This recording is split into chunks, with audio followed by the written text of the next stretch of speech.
The dreaded summer is here. In North India, summers are known to be just as harsh as the winters. Add to that pollution and heat waves, and you just can't wait for this period to get over.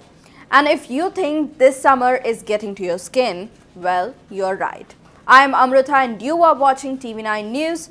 To prep for the even harsher summer months ahead, I spoke to Dr. Sujit Shanchanwal, a dermatologist based in Mumbai, who suggested these few tips one can easily follow for keeping the skin safe and healthy. Listen in. With heat, what happens is it compromises the barrier of your skin. Now, each patient has a different skin type.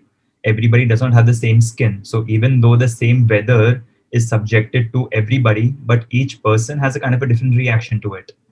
Now, with the heat which is there, if somebody is prone for an oily skin, so because of the greasiness on the skin which is there is more sweating that happens because of the heat. Now, sweating is a defense mechanism to try to cool down the body temperature. So patients with oily skin, suppose who are more prone for acne, so they tend to see more greasiness on their face. Now, they tend to use their hands to touch different surfaces, and when they sweat, they tend to clean their face with their hands, try to wipe off the sweat, which can lead to easier presence of an infection, which can lead to acne aggravation. On the other hand, patients who have a dry skin, so for them, because the skin barrier inherently does not produce well, and because of the heat wave, the wind effect which is there will have a drying effect, which can worsen the skin barrier and worsen the dryness and the eczema condition if a patient has it. It can also lead to, if a person is wearing tight-fitting clothes, wearing jeans, the increased friction to the skin can lead to easier setting in of an infection.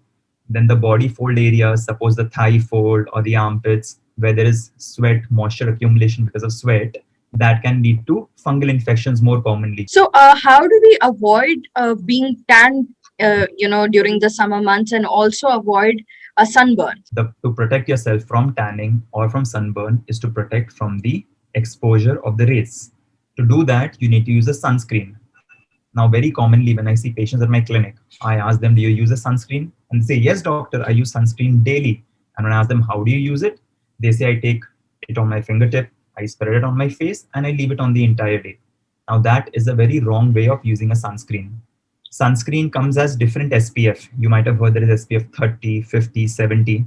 The SPF number is not that important, but proper use of sunscreen is very important. Now, 30 SPF sunscreen offers your skin a protection of up to 90 to 92%. A 50 SPF would protect it by 95% and a 70 SPF by 97%.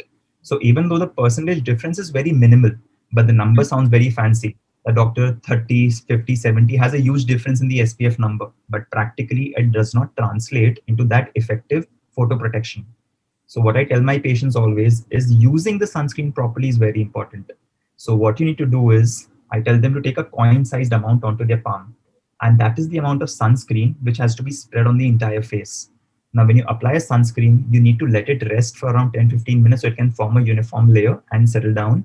And then you can step out. What could be the best diet that one can, practice to keep the skin healthy and glowing? Now, your skin, because of the sun exposure, the reason it produces pigment cells is because it causes an oxidative damage. The UV radiations induce oxidative damage, in response to which your skin starts producing the pigment cells. Now, when this activity is going on, it is important, like all the cells in your body, these are also living cells which require proper nutrition. So foods which are rich in antioxidants are helpful for the skin. Vitamin C is helpful for the skin. Vitamin E also helps. So having foods which are rich in antioxidants, berries, leafy vegetables, these inclusion of these things in diet will certainly help to keep a healthy skin and a glowing skin as well. If you cannot avoid going outdoors, then ensure you have a summer skin kit handy. Hydrating too much or applying too much sunscreen could also pose problems, so ensure that you use the right amount depending on your skin type. We hope that these tips will help keep your skin healthy. Thank you for watching this video. Do leave your thoughts in the comment section down below and like, share and subscribe to TV9 News.